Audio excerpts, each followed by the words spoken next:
Assalamualaikum warahmatullahi wabarakatuh. Salam sejahtera.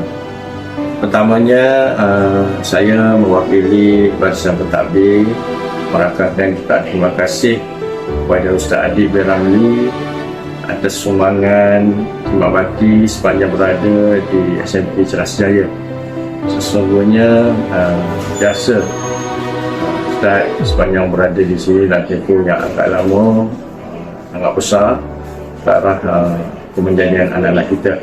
Dan saya mendoakan seluruh warga Sejaya, mendoakan Ustaz cemerlang bila berada di tempat baru, dan mudahan apa yang Ustaz dapat, ilmu yang Ustaz perolehi di FK Ceras Jaya dapat diterapkan dan diimplementasikan sekolah baru. Dan ya, pada Ustaz, terima kasih, maaf segala kesalahan daripada kami atau warga Sejaya. Selamat maju jaya. Assalamualaikum. Assalamualaikum warahmatullahi wabarakatuh.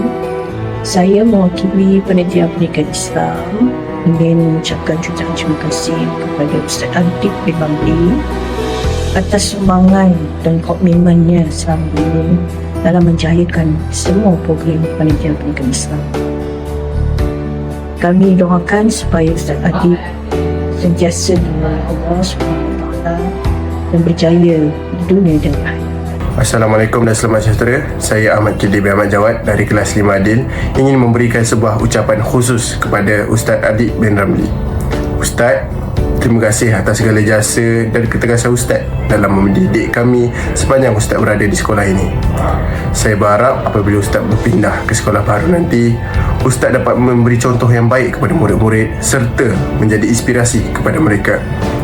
Saya Ahmad Kiddi bin Ahmad Jawad mewakili murid-murid Sejaya ingin mengucapkan terima kasih dan selamat maju jaya.